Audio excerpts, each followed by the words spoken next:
കേരളത്തിലെ വിശ്വാസികളെ മാത്രമല്ല സാധാരണ ജനങ്ങളെ പോലും ഞെട്ടിക്കുന്ന വാർത്തയാണ് ഇപ്പോൾ പുറത്തുവരുന്നത്. കവടിയാർ കൊട്ടാരത്തിൽ വൻ കവർച്ച നടന്നിരിക്കുകയാണ്. 2 കോടി വിലമതിക്കുന്ന സ്വർണം മോഷണം പോയതായാണ് പരാതി. കൊട്ടാരത്തിലെ ഉയർന്ന അംഗമായ അശ്വതി തിരുനാൾ ഗൗരി ലക്ഷ്മിഭായിയാണ് പേരൂർക്കട പോലീസിൽ പരാതി നൽകിയത്. കൊട്ടാരത്തിലെ ഒരു അംഗം സ്വർണം മോഷണം പോയെന്ന് പരാതി നൽകുമ്പോൾ CPM ഭരിക്കുന്ന ഭരണകൂടത്തിന് തന്നെ തിരിച്ചടിയായിരിക്കുകയാണ്. അമൂല്യമായ രത്നങ്ങൾ പതിച്ച സ്വർണ്ണാഭരണങ്ങളാണ് മോഷണം പോയതെന്നാണ് വിവരം.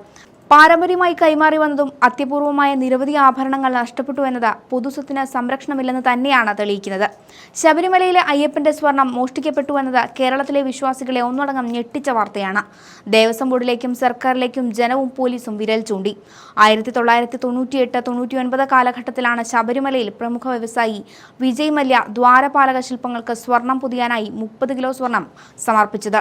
20 വർഷങ്ങൾക്ക് ശേഷമാണ് സ്വർണം പൂശാനായി സ്പോൺസറായ ഉണ്ണികൃഷ്ണൻ പോറ്റിക്ക് സ്വർണ്ണപ്പാളികൾ കൈമാറുന്നത്. സ്വർണം പൂശിക്കഴിഞ്ഞപ്പോൾ സ്വർണ്ണപ്പാളികൾ ചെമ്പുവാളികളായി മാറി. 42.8 കിലോ സ്വർണം 38.6 കിലോ ആയി മാറി.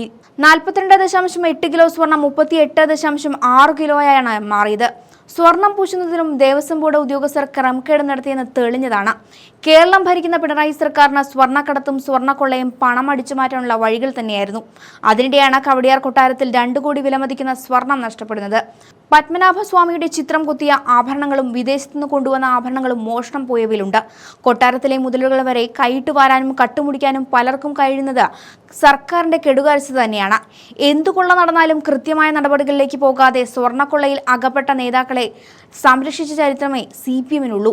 പോലീസ് മുഖ്യമന്ത്രിയുടെ ആജ്ഞകൾ അനുസരിക്കുന്നവരായി മാത്രം ഒതുങ്ങുമ്പോൾ എന്തക്രമവും കൊള്ളയും കേരളത്തിൽ നടക്കുമെന്ന അവസ്ഥയാണ്. കവടിയാറിലെ മോഷണത്തിന്റെ കൂടുതൽ വിവരങ്ങൾ പുറത്തു വരുന്നുണ്ട്. 2025 നവംബർ മാസത്തിൽ ബംഗളൂരിൽ പോകുന്നതിന് മുൻപായി അലമാര തുറന്നപ്പോഴാണ് ആഭരണം നഷ്ടമായതായി കണ്ടത്. തുടർന്ന് കൊട്ടാരത്തിൽ പരിശോധന നടത്തിയിട്ടും ആഭരണങ്ങൾ ലഭിച്ചില്ല. 4 മാസം പോലീസ് രഹസ്യമായി അന്വേഷിച്ചുവെന്നാണ് വിവരം. മോഷണ വിവരം പുറത്തുവന്നാൽ കൊട്ടാരത്തിലെ അമൂല്യമായ രത്നങ്ങൾക്കും ആഭരണങ്ങൾക്കും സുരക്ഷയില്ലെന്ന് ജനം തിരിച്ചറിയുമെന്ന് ഉറപ്പാണ്. കൊട്ടാരത്തിലെ വിവരങ്ങൾ പുറത്തുവിടുന്നതിലും സുരക്ഷാ പ്രശ്നങ്ങളുണ്ട്. കവടിയാറിൽ നിന്ന് മോഷണം പോയ ആഭരണങ്ങൾ ഏതൊക്കെയാണെന്നും വ്യക്തമാകുന്നുണ്ട്. അരപ്പവനുള്ള പവിഴവും സ്വർണ്ണമുത്തും ഇടകലർന്ന സ്വർണ്ണ ചെയിൻ, 3 പവൻ വരുന്ന പിച്ചിപ്പൂമൊട്ട് ഡിസൈനുള്ള സ്വർണ്ണ പാദസരം, 2 പവനുള്ള സ്വർണ്ണമുത്ത് പാദസരം എന്നിവയാണ് കാണാതായിരിക്കുന്നത്. അതിൽ 8 ലക്ഷം രൂപ വില വരുന്ന പച്ചക്കല്ല് പതിച്ച നാഗവട കമ്മലും മാലയും ഉണ്ട്. 6 പവൻ തൂക്കം വരുന്ന ഡയമണ്ട് വളകളും നഷ്ടമായിട്ടുണ്ട്. 5 കുതിരപ്പവൻ സ്വർണ്ണ നാണയങ്ങളാണ് നഷ്ടമായിരിക്കുന്നത്.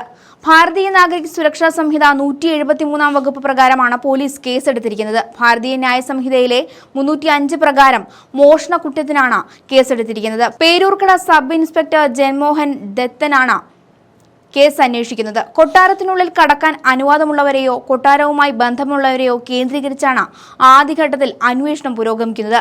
വൻ ദുരൂഹതയാണ് ഈ സംഭവത്തിന് പിന്നിലുള്ളത്.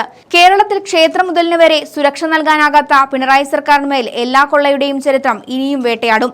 കട്ടുമുടിക്കുന്ന ഉദ്യോഗസ്ഥരും സംരക്ഷിക്കാൻ പോലീസ് സേനയുമുള്ള CPMന് കോടികൾ വാരാൻ എളുപ്പമാണ്. കേരളത്തിലെ കൊട്ടാരങ്ങളിലെ സുരക്ഷാ പ്രതിസന്ധിയാണ് ഈ മോഷണത്തിലൂടെ ജനം ഞെട്ടലോടെ തിരിച്ചറിയുന്നത്.